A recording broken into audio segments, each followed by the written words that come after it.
সকালবেলা ঘুম থেকে উঠে মেয়েকে স্কুল পাঠিয়ে দিয়েছি। এখন হাতে অনেকটা সময়। আমি 6টা পর বানিয়ে নিলাম একটা হেয়ার অয়েল, যেটা আমি অনেক বছর ধরে ইউজ করে আসছি। অ্যান্ড দেন প্রথমেই আগে আমি হেয়ার অয়েলটা অ্যাপ্লাই করছি, তারপরে চাটা খাওয়া যাবে। আমি না সকাল থেকে উঠে কিছু খাই না, শুধু জল খাই, আর কিছু খাই না। কারণ মেয়েটা স্কুলে পাঠাবার পর তারপরে আমি যা খাবার খাই। তার কারণ হচ্ছে মেয়েটা স্কুলের জন্য খাবার রেডি করা, টিফিন রেডি করা, ও যেটা খেয়ে যাবে রেডি করা। আর ও তো এখন অনেক ছোট, ওকে উঠিয়ে সমস্তটা করে দিতে হয়। ব্রাশ করানো, ওর স্কুলের ড্রেস পরানো, রেডি করা, খাইয়ে দেওয়া, গাড়িতে তুলে দিয়ে আসা। অ্যান্ড দেন তারপরে এসে নিজের যত্ন করি। নিজের জন্য কিছু ড্রিঙ্ক বানাই, কিছু একটা ড্রিঙ্ক বানাই যেটা হেলদি ড্রিঙ্ক হবে বা ওয়েট লসের ড্রিঙ্ক হবে, সেটা খাই। এবং এডিটিংয়ের কাজ টাজ করি। তা করতে করতে হাজব্যান্ড মশাই ওঠে। তো আজকে আমি ঠিক করেছি আগে হেয়ার অয়েলটা ম্যাসাজ করবো, তারপরে অন্য কিছু কাজ। কারণ হেয়ার অয়েলটা মাথার মধ্যে দিয়ে থাকতে হয়, তো তার জন্য হেয়ার অয়েলটা যখন ম্যাসাজ করি সকাল সকালই ম্যাসাজ করার চেষ্টা করি। যাই হোক, এই হেয়ার অয়েলটা কিন্তু আমি অনেক দিন যাবৎ ইউজ করে আসছি, ফলও কিন্তু ভালোই পেয়েছি। কোনো দোকান চলতি কোনো প্রোডাক্ট কিন্তু আমি ইউজ করি না, আমি ঘরে এই প্রোডাক্টটা বানিয়ে নিজের মতো করে ইউজ করি।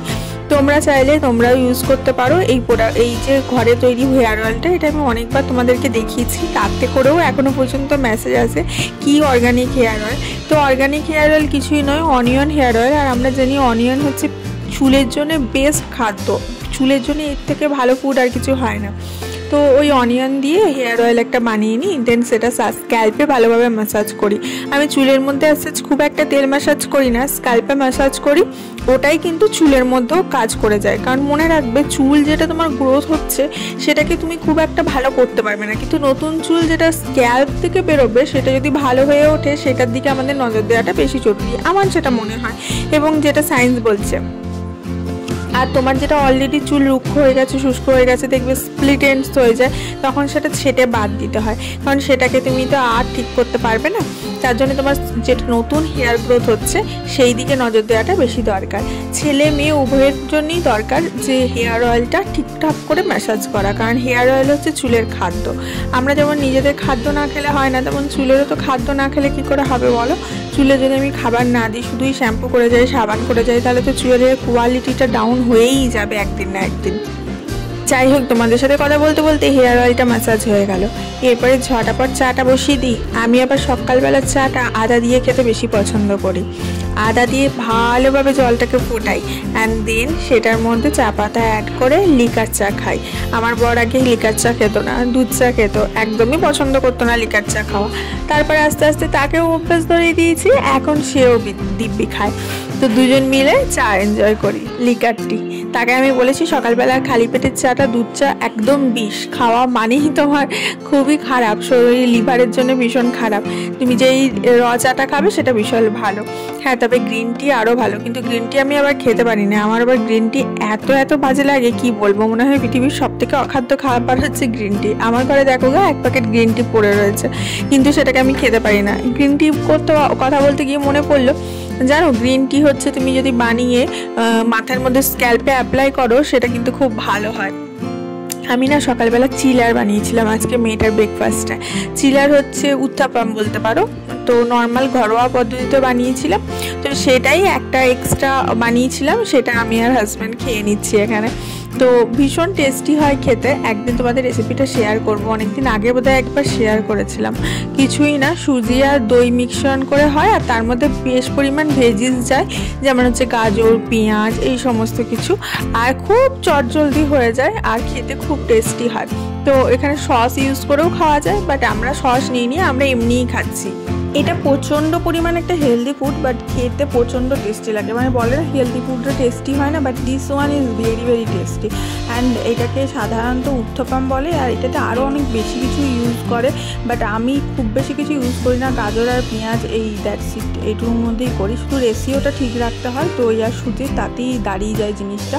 আর ওই যে করে রেখে দাও ব্যাটারটা, তারপরে তুমি ভেজে নাও, খানিকক্ষণ পরে খুব সুন্দর হয়ে যায়। আর খুব চটজলদি, মানে হয় না অনেক সময় অনেক দিন ইচ্ছা করে যে আমি ব্রেকফাস্ট তৈরি করবো না, বা ব্রেকফাস্ট তৈরি করতে ইচ্ছা করে না, রান্না করতে ইচ্ছা করে না, অথচ পেটে খিদে থাকে, তখন বাইরে অর্ডার করি।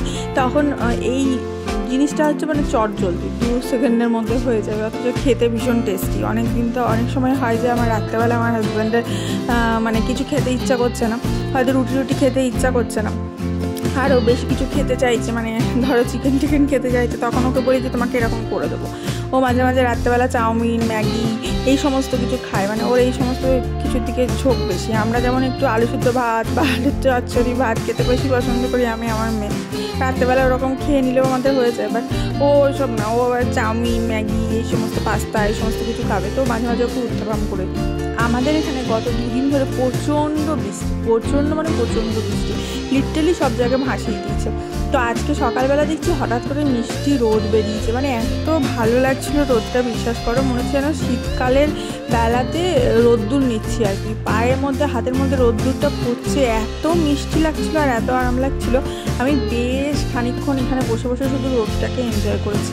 মানে আগে মাথায় হেয়ার অয়েল ম্যাসাজ করেছি, তো মাথাটা হেয়ার অয়েল ম্যাসাজ করলে এমনিই গাটা একটু ঠান্ডা ঠান্ডা লাগে, তার ওপরে তোমার প্রচণ্ড বৃষ্টি হচ্ছে বলে চারিদিকে ওয়েদারটাও ঠান্ডা হয়ে রয়েছে, মানে লিটারালি মনে হচ্ছে শীতকাল পড়ে গেছে, এত ঠান্ডা লাগছে। আই ডোন্ট নো অন্য কোথাও বৃষ্টি হচ্ছে কিনা, আমাদের এখানেই হয়তো এত বেশি হচ্ছে।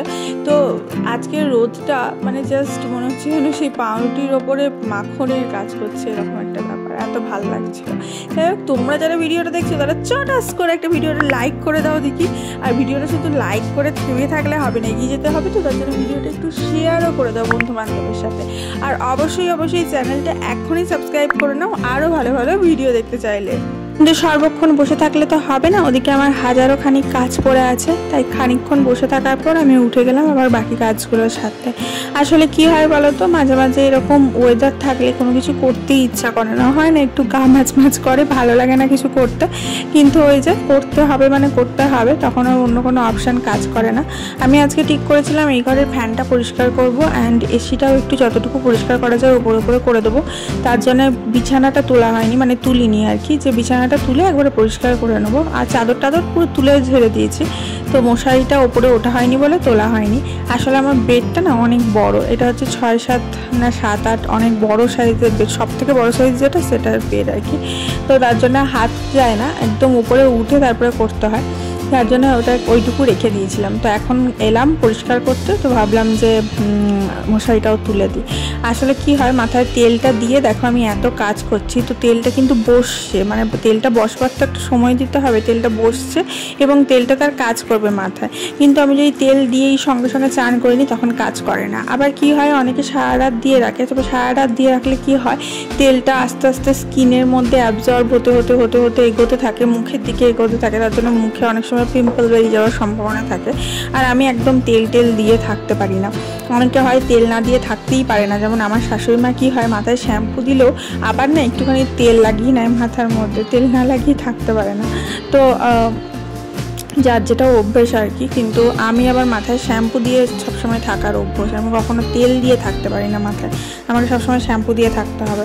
আর মাথায় যদি আমি কখনো তেল দিয়েছি আমাকে এনিহাও শ্যাম্পু দিতেই হবে, মানে সারা রাত তেল দিয়ে রাখবো এই জিনিসটা আমি একদম পারি না।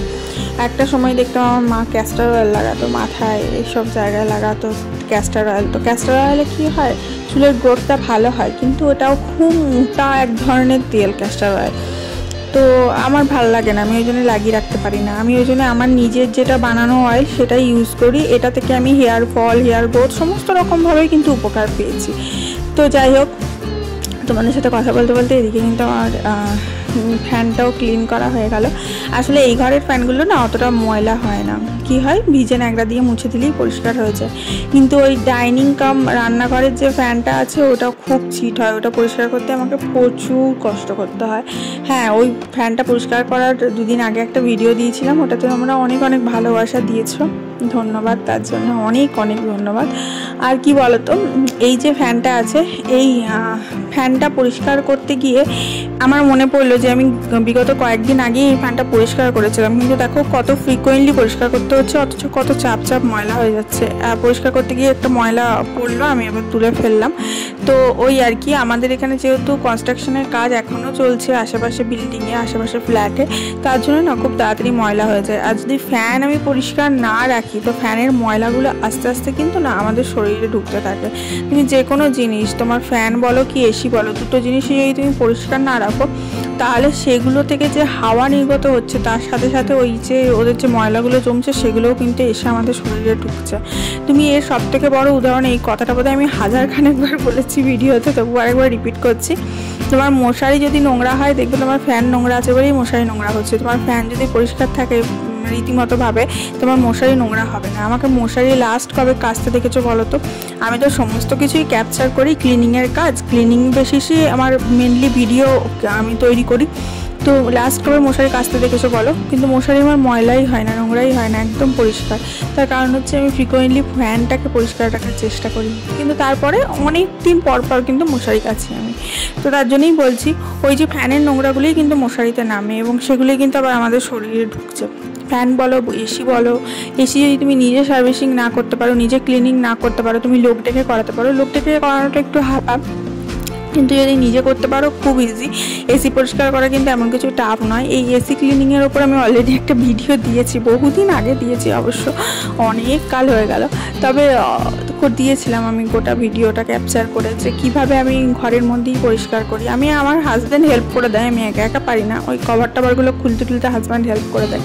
তবে ঘরে পরিষ্কার করে নিলে কিন্তু খুব ভালো থাকে জিনিসগুলো, আর তোমাদের শরীরও অ্যাজ ওয়েল অ্যাজ ভালো থাকে। যাই হোক, এরপরে আমি ঝটাপট যাবো, চানটা করে আসবো, কারণ মাথাটা ক্লিন করা খুব দরকার। অ্যান্ড দেন তারপরে পুজো করে লাঞ্চে বসবো। আর আজকে লাঞ্চে কী প্রিপেয়ার করেছিলাম চলো যদি তোমাদেরকে এক ঝলক দেখিয়ে দিই। আজকে ছিল লাঞ্চে ঘি করলা ভাজা, যেটা আমার খুব ফেভারিট, আর ছিল দই বেগুন, আজকে একটু দই বেগুন করেছিলাম, আর মাছ আর ডিম দিয়ে সোয়াবিন আলু দিয়ে ঝোল করেছিলাম। মানে মাছ 2 পিস ছিল আর 1 পিস ডিম দিয়ে দিয়েছিলাম, নিয়ে একসাথেই ঝোল বানিয়ে নিয়েছি। আর ছিল টক দই আর চাটনি। এই দিয়ে আজকে লাঞ্চটা সারলাম। তো আজকে আমি এখানেই বিদায় নিচ্ছি। সবাই ভালো থেকো, সুস্থ থেকো, হ্যাপি থেকো, নিজের আর নিজের পরিবারের খেয়াল রেখো। দেখা হচ্ছে আবার একটা নতুন ভিডিওর সাথে, ততক্ষণের জন্য বিদায় নিই। Love you all, love you so much, tata.